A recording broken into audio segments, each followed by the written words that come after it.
Good morning student. आज हम fact of history में जैन धर्म से संबंधित कुछ फैक्ट जो हैं, इम्पोर्टेंट फैक्ट है, वो पढ़ेंगे। तो जैन धर्म और बौद्ध धर्म दोनों ही बहुत इम्पोर्टेंट है। इनमें से एक दो पर्सन हर कंपटीशन में आते हैं, चाहे वो आईएएस का एग्ज़ाम हो, आरएएस का एग्ज़ाम हो, रीट का एग्ज़ाम हो, पटवार हो, एसआई हो, एसएससी सीजीएल हो, एसएससी हो, तो इन सब एग्ज़ामों में इनमें से एक दो क्वेश्चन हमेशा आते रहते हैं। और ये जो क्वेश्चन आते हैं वो फैक्चुअली आते हैं, फैक्ट पर आते हैं।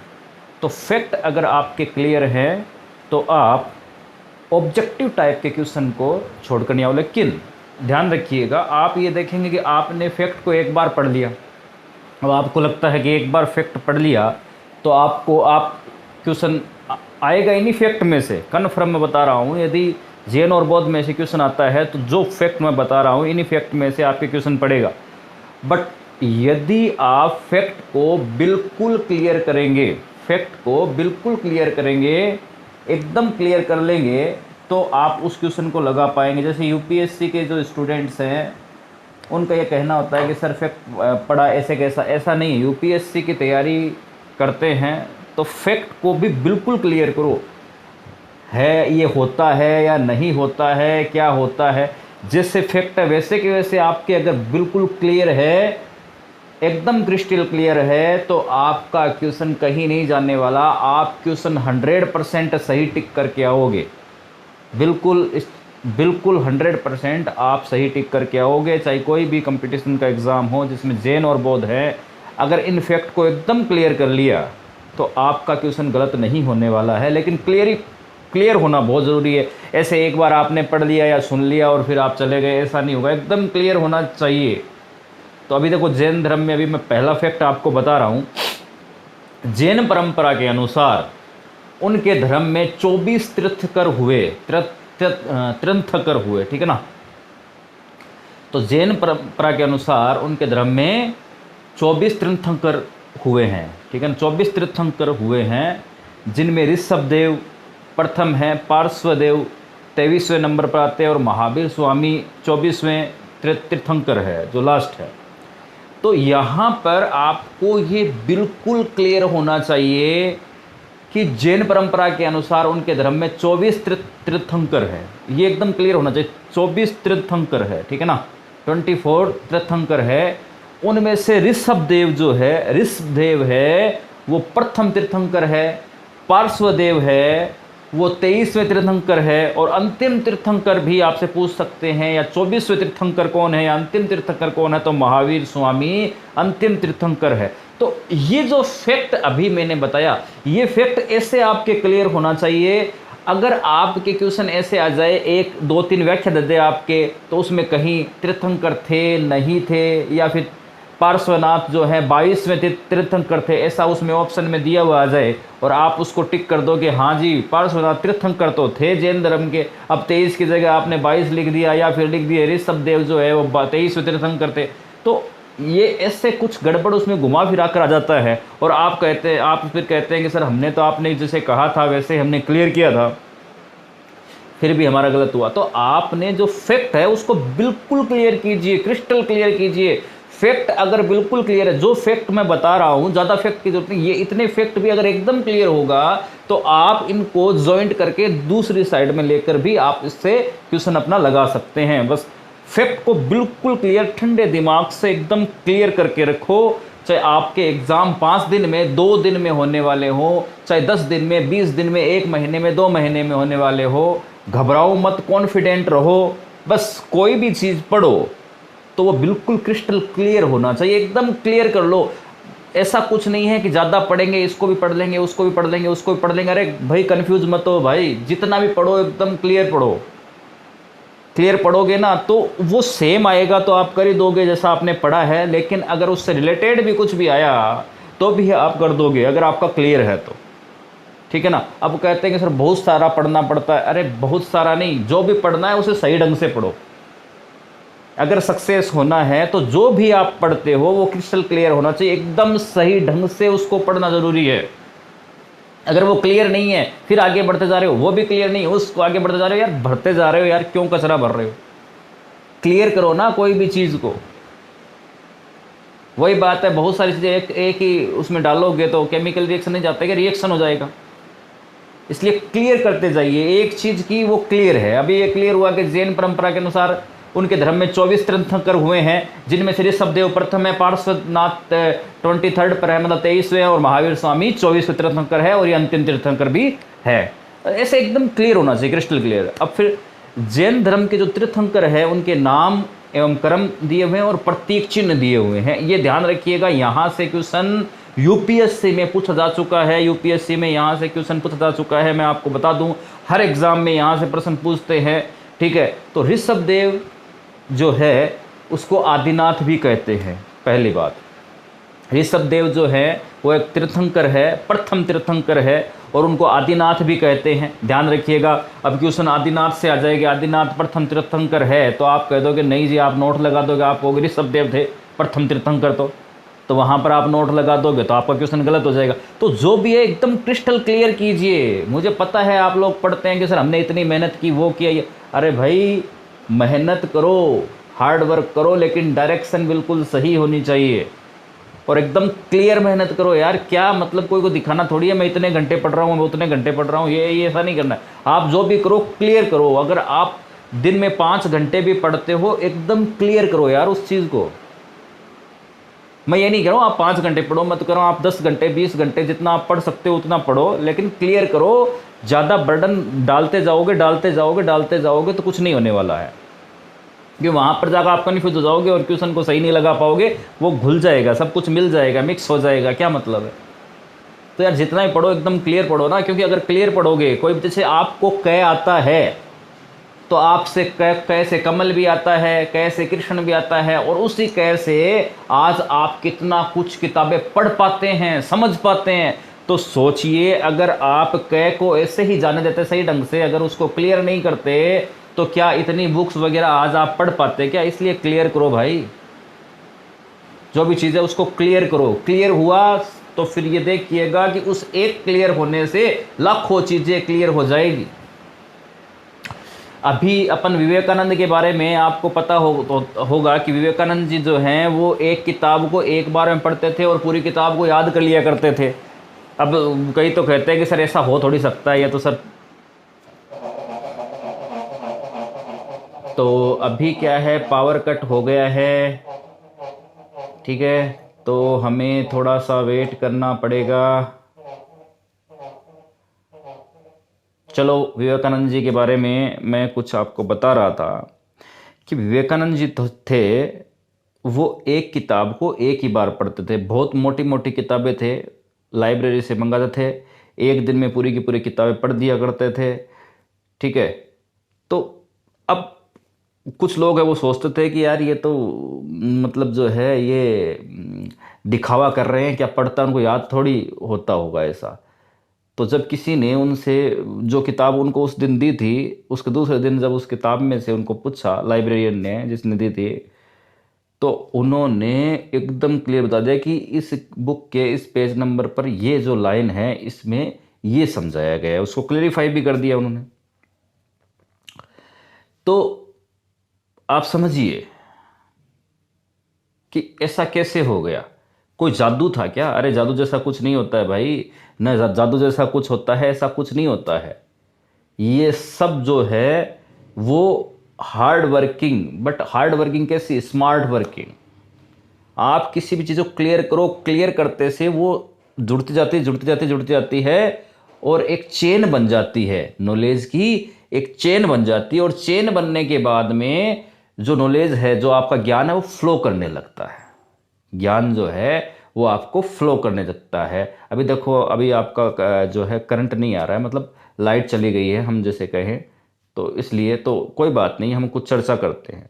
तो करंट जो है, मतलब नॉलेज जो है वो फ्लो करने लगता है, चेन बन जाती है तो नॉलेज फ्लो करने लगता है। अब उस चेन पर जुड़ते गए तो अभी मान लो आपको, अब जैसे आपसे ही कहे कि आप 5वीं क्लास की किताब याद करके दिखाइए, और अभी जैसे आपने पीजी कर लिया है, ठीक है, तो आप 5वीं क्लास की किताब को कितनी देर में पढ़ोगे?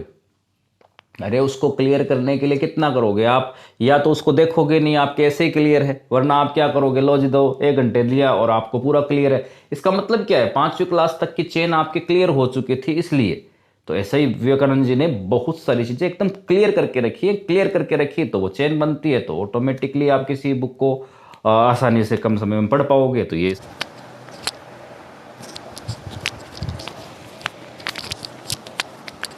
हेलो स्टूडेंट्स, बीच में हमारा पावर कट हो गया था, तो हम जो है वो जैन धर्म के बारे में पढ़ रहे थे, ठीक है, जैन धर्म के बारे में हम पढ़ रहे थे। तो ऋषभदेव जो है उनको आदिनाथ भी कहते हैं, और ये प्रथम तीर्थंकर थे जैन धर्म के, और इनका जो प्रतीक है वो है सांड, वर्षभ, ठीक है। ऋषभदेव या आदिनाथ, ध्यान दीजिएगा, बिल्कुल फैक्ट को क्लियर कीजिए। मैं बार बार मैं ये आपसे इसीलिए कह रहा हूँ कि बाद में नहीं कहने वाला हूँ, बाद में स्पीडली करवाऊँगा। आपको लग रहा है कि वीडियो बड़ा हो रहा है, बाद में ये जो जैन धर्म का वीडियो जो है ना, ये 5 मिनट का वीडियो है मेरे लिए, 5 मिनट में क्लियर करा लूँगा। लेकिन पहले मैं जो आपको समझाना चाहता हूँ वो बता रहा हूँ कि आप कोई भी चीज़ को बिल्कुल क्लियर कीजिए। पहले समय लगेगा उसको क्लियर करने में, और उसमें समय लगेगा तभी आप आगे बढ़ोगे। अगर अभी समय नहीं लगाओगे तो फिर वही है, क्लियर तो होगा नहीं, बस ठीक है मैंने ये पढ़ दिया, मैंने वो पढ़ दिया, कुछ करके आओगे नहीं, ठीक है ना। तो इसलिए आप है क्लियर कीजिए। तो ऋषभदेव या आदिनाथ जो है वो प्रथम तीर्थंकर थे, ठीक है ना, दोनों एक ही हैं, इनके नाम 2 है, और प्रतीक चिन्ह जो है इनका सांड है या वर्षभ है, ठीक है, क्लियर हो गया। चलो जी, फिर अरिस्टोनेमी, ये 22वें थे, ठीक है ना, 22वें तीर्थंकर थे अरिस्टोनेमी, ठीक है। 22वें तीर्थंकर कौन थे? अरिस्टोनेमी, और इनका प्रतीक था, इनका निशान था शंख, इनका निशान था शंख, क्लियर हुआ। अगला पार्श्वनाथ, ये 23वें तीर्थंकर थे। पार्श्वनाथ ये जैन धर्म के 23वें तीर्थंकर थे, ये जैन धर्म के 23वें तीर्थंकर थे। पार्श्वनाथ जैन धर्म के 23वें तीर्थंकर थे, और इनका प्रतीक चिन्ह था सर्प, प्रतीक चिन्ह था सर्प। ये यूपीएससी में आ चुका है, ठीक है ना। अब आप कहोगे सर डायरेक्ट एप्स ऐसे नहीं आया, घुमा कर आया भाई, व्याख्या में आया कहीं। तो पार्श्वनाथ जो है उसके प्रतीक चिन्ह सर्प है, सर्प मतलब सांप। महावीर 24वें तीर्थंकर और अंतिम तीर्थंकर थे जैन धर्म के, और इनका प्रतीक चिन्ह जो है वो है सिंह, शेर, ठीक है ना। इनका प्रतीक चिन्ह क्या है? शेर। चलो जी, अब अगले फैक्ट और देखते हैं। अभी देखो ये जो छोटी सी सारणी बनाई है ये बिल्कुल क्लियर होना चाहिए। यहाँ से क्वेश्चन आते हैं। पार्श्वनाथ के पूर्व के तीर्थंकरों की ऐतिहासिकता संदिग्ध है, ठीक है ना। पार्श्वनाथ के पूर्व के तीर्थंकरों की ऐतिहासिकता संदिग्ध है। पार्श्वनाथ के पहले जो भी थे, अरिस्टोनेमी है, ऋषभदेव है, उनकी जो ऐतिहासिकता है वो संदिग्ध है, मतलब बिल्कुल कन्फर्म हम नहीं कह पा रहे हैं कि वैसा ही है, ठीक है ना। हालांकि ऋषभदेव तथा अरिस्टोनेमी का उल्लेख ऋग्वेद में है, ठीक है ना। तो ऋग्वेद के अंदर इनका उल्लेख है, और बाकी जो बीच में और भी है तो उनका जो है मतलब ऐतिहासिकता संदिग्ध है। लेकिन ऋषभदेव और अरिस्टोनेमी जो है उनका नाम जो है वो जिक्र है उनका ऋग्वेद में है, तो ध्यान रखिएगा। तो पार्श्वनाथ से पूर्व के जो भी हैं उनकी ऐतिहासिकता संदिग्ध है। अब यहाँ पर व्याख्या हमारा संदिग्ध नहीं है, फिर आ जाए कि हालांकि ऋषभदेव और अरिस्टोनेमी का उल्लेख ऋग्वेद में है। तो मतलब कहीं से भी घुमा फिराकर जोड़ तोड़ कर आपको पूछ सकते हैं, तो क्लियर करो। पार्श्वनाथ के पूर्व के तीर्थंकरों की ऐतिहासिकता संदिग्ध है, संदिग्ध है मतलब है। हालांकि ऋषभदेव और अरिस्टोनेमी का उल्लेख ऋग्वेद में है। अरिस्टोनेमी और ऋषभदेव का उल्लेख जो है वो किस में है? ऋग्वेद में है। अभी यहाँ पर आदिनाथ का नाम नहीं आया, बताइए, तो आदिनाथ वही ऋषभदेव है। पार्श्वनाथ काशी के इक्ष्वाकु वंशीय शासक अश्वसेन के पुत्र थे। अब देखिए जी कितना इंपॉर्टेंट फैक्ट है। पार्श्वनाथ जो है वो काशी के इक्ष्वाकु वंशीय, इक्ष्वाकु एक वंश था, वहाँ के जो शासक है अश्वसेन उसके पुत्र थे, ठीक है ना। अश्वसेन के पुत्र थे। कौन? पार्श्वनाथ। चलो जी, क्लियर है, आगे चलते हैं।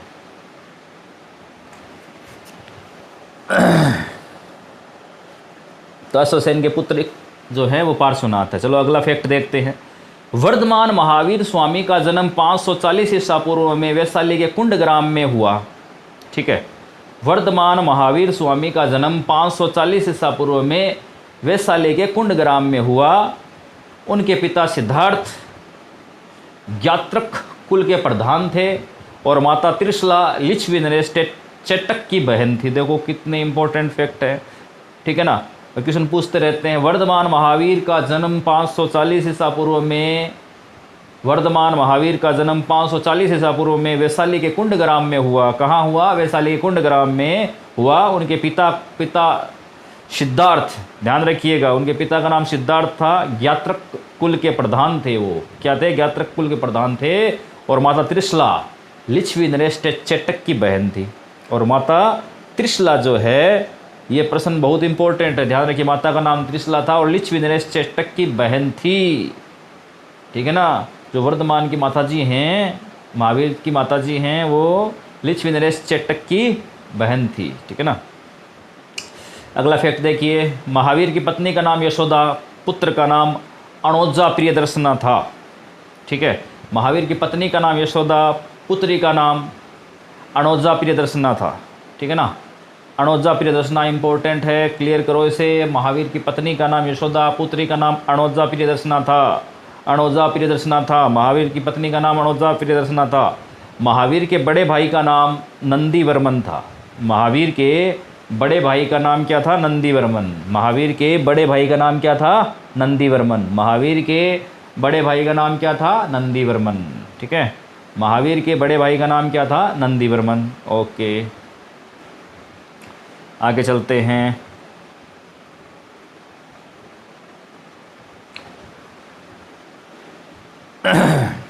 अगला फैक्ट देखिए। महावीर ने 30 वर्ष की अवस्था में गृह त्याग दिया।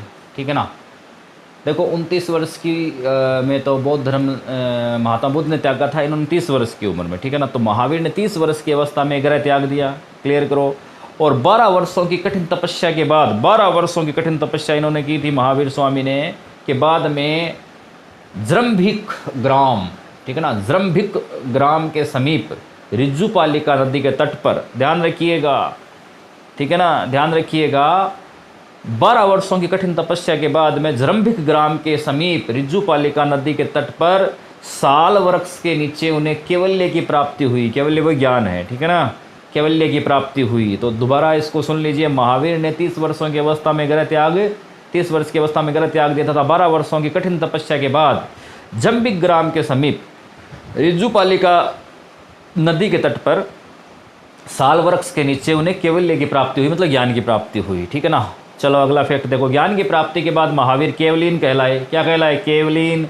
जीन, जीन का मतलब विजेता होता है। अरहम, योग्य, निर्गंथ, बंधन रहित। निर्गंथ का मतलब क्या होता है? बंधन रहित, कोई बंधन नहीं है, सबको छोड़ दिया, परिवार वगैरह, ठीक है, कहलाए। तो ज्ञान प्राप्ति के बाद महावीर क्या कहलाए? केवलीन कहलाए, जीन या विजेता, अर्ह या योग्य, निर्गंथ या बंधन रहित कहलाए। क्लियर कीजिए इसे। अगला फैक्ट, बौद्ध साहित्य में महावीर को निगंठनाथ पूत कहा गया है। अब निगंठनाथ पूत किसे कहा गया है और किस में कहा गया है? तो बौद्ध साहित्य में, बौद्ध ने साहित्य लिखा, उसमें महावीर को निगंठनाथ पूत कहा गया है। निगंठनाथ पूत कहा गया है। क्लियर करो इसे, बहुत इंपॉर्टेंट क्वेश्चन है। निगंठनाथ पूत, ठीक है। महावीर ने अपने उपदेश प्राकृत भाषा में दिए। कौन सी भाषा में दिए? प्राकृत भाषा में। महावीर ने अपने उपदेश कौन सी भाषा में दिए? प्राकृत भाषा में। क्लियर करो। अगला, महावीर के प्रथम अनुयायी उनके जामाता, जमाई राजा बोलते जैसे, ठीक है ना। महावीर के प्रथम अनुयायी उनके जामाता, जो प्रियदर्शना के पति थे, उसकी बेटी के पति, ठीक है ना, प्रियदर्शना के पति जामाली बने, ठीक है ना, जामाली बने। तो महावीर के प्रथम अनुयायी कौन थे? जामाली। जामाली उनके दामाद थे, जामाता थे। क्लियर है। महावीर के प्रथम अनुयायी उनके जामाता, प्रियदर्शनी के पति जामाली बने। ठीक है, क्लियर है, ठीक है जी। अगला फैक्ट देखिए। महावीर ने अपने अनुयायियों को 11 गणों, या समूहों, ठीक है ना। महावीर ने अपने अनुयायियों को 11 गणों या समूहों में विभाजित किया। कितने गणों या समूहों में विभाजित किया? 11 गणों या समूहों में विभाजित किया, तथा प्रत्येक गण को एक एक प्रमुख शिष्य। अब जो 11 गण उन्होंने बनाए, तो 11 गण जो थे उनको प्रत्येक अपना जो प्रमुख शिष्य दे दिया। प्रत्येक गण को एक प्रमुख शिष्य, जैसे गणधर कहते थे, के नेतृत्व में रखा गया, ठीक है ना। गणधर के नेतृत्व में रखा गया, ठीक है। प्रत्येक गण को एक एक प्रमुख शिष्य के नेतृत्व में रखा गया। जैसे शिष्य को क्या बोलते थे? गणधर। आर्य सुधर्मा अकेला गणधर था जो महावीर की मृत्यु के बाद भी जीवित रहा, बाकी तो महावीर से पहले ही मर गए थे, ठीक है। तो 11 में से एक ही गणधर था जिसका नाम था आर्य सुधर्मा। ध्यान रखिएगा, क्लियर कीजिए, वह कौन सा गणधर था जो महावीर की मृत्यु के बाद भी जीवित रहा? आर्य सुधर्मा। आर्य सुधर्मा अकेला गणधर था जो महावीर की मृत्यु के बाद भी जीवित रहा। क्लियर कीजिए।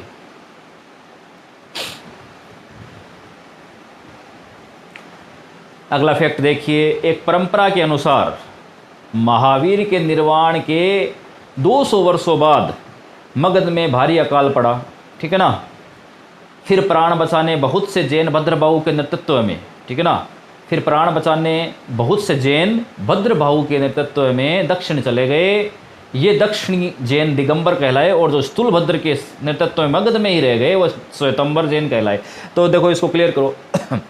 एक परंपरा के अनुसार महावीर के निर्वाण का मतलब क्या होता है? महावीर जी हैं, उन्होंने अपने आप को मतलब समाधि ले ली, या फिर, ठीक है ना, वो मतलब उनकी मृत्यु बोल सकते हैं, ठीक है ना। एक परंपरा के अनुसार महावीर के निर्वाण के 200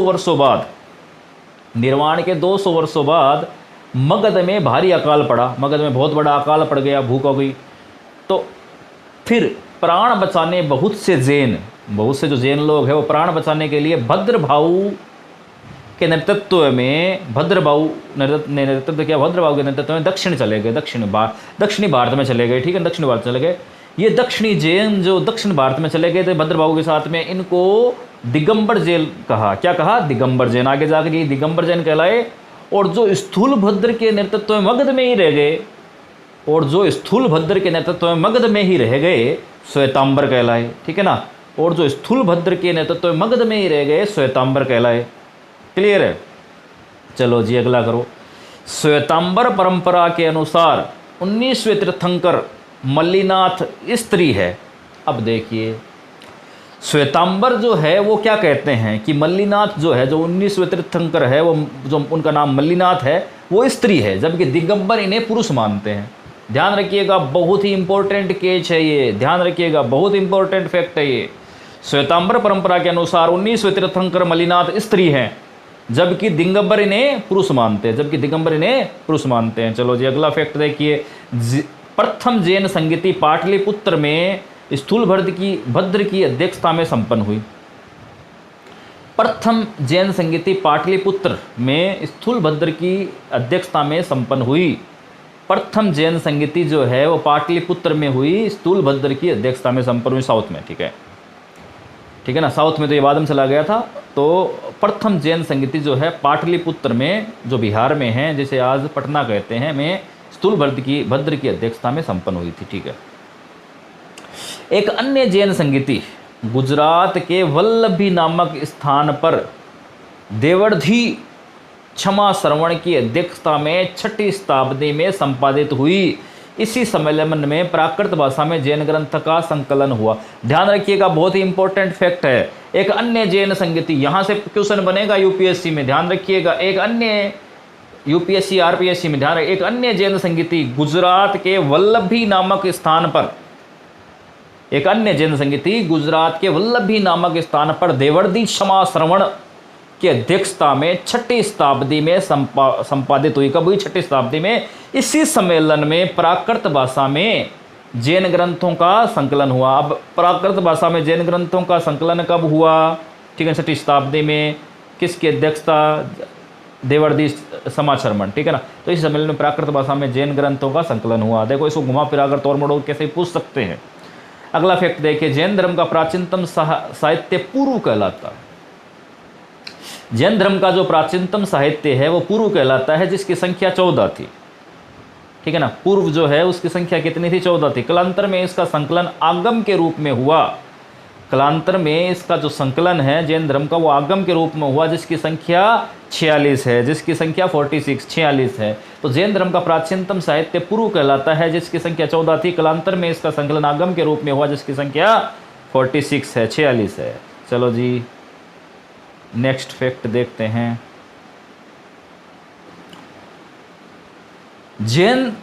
प्रमुख जैन ग्रंथों में हेमचंद्र रचित परिशिष्ट पर्वन और हरिभद्र सूरी रचित अनेकांत विजय इत्यादि महत्वपूर्ण है। ठीक है ना। प्रमुख जैन ग्रंथों में देखो कौन कौन से हैं। प्रमुख जैन ग्रंथों में हेमचंद्र द्वारा रचित परिशिष्ट पर्वन, एक तो हेमचंद्र द्वारा रचित परिशिष्ट पर्वन, ये ग्रंथ है, ध्यान रख लेना। हेमचंद्र रचित परिशिष्ट पर्वन और हरिभद्र सूरी रचित अनेकांत विजय इत्यादि महत्वपूर्ण है। ध्यान रखिएगा, बहुत इंपॉर्टेंट फैक्ट है, क्वेश्चन बन सकता है यहाँ से। ठीक है, चलो नेक्स्ट अगला फैक्ट देखिए। जैन धर्म को चंद्रगुप्त मौर्य, महापद्म नंद, अमोघवर्ष, खारवेल इत्यादि शासकों का संरक्षण प्राप्त था। ठीक है, तो जैन धर्म को किस किस का संरक्षण प्राप्त था, ये भी बहुत इंपॉर्टेंट है। कहीं से बीच में एक को उठा देंगे, व्याख्या में कर देंगे, उसको उठा देंगे, उसको रखेंगे नहीं, किसी दूसरे का नाम रख देंगे। ठीक है ना। जैसे चंद्रगुप्त मौर्य है, उसकी जगह चंद्रगुप्त विक्रमादित्य लिख दे।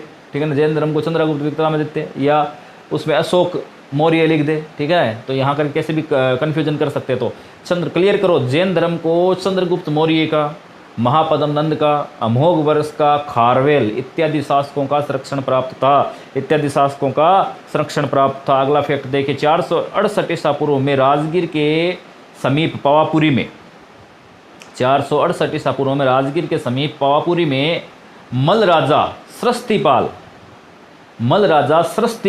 के राजप्रसाद में महावीर स्वामी को निर्वाण प्राप्त हुआ। तो कब इनकी मृत्यु हुई? 468 ईसा पूर्व में। ठीक है, 468 ईसा पूर्व में राजगीर के समीप पावापुरी में मल राजा सरस्तीपाल के राजप्रसाद में महावीर स्वामी को निर्वाण प्राप्त हुआ। ऐसा क्लियर होना चाहिए फैक्ट। 468 ईसा पूर्व में राजगीर के समीप पावापुरी में मल राजा सरस्तीपाल के राजप्रसाद में महावीर स्वामी को निर्वाण प्राप्त हुआ। कब हुआ? 468 में। ठीक है ना। चलो जी, ये जो थे आज फैक्ट जो थे ये जैन धर्म पर कुछ इम्पोर्टेंट फैक्ट थे। और अगर ये जो फैक्ट है ये क्लियर कर लिए तो क्वेश्चन आपका कहीं नहीं जाने वाला। ठीक ना। IAS RAS प्री एग्ज़ाम हो या जो आपके और भी कंपटीशन एग्ज़ाम हैं, SSC CGL है, SI है, इधर अपने पटवार है, ठीक है, और रिट का एग्ज़ाम है, तो जो ये क्वेश्चन है इनको बिल्कुल कंप्लीट कीजिए। इन फैक्ट को अगर ये फैक्ट बिल्कुल क्लियर है तो आपके क्वेश्चन बौद्ध और जैन धर्म में से तो कहीं नहीं अटकने वाले हैं। ठीक है, तो आज के लिए इतना काफ़ी है। ओके।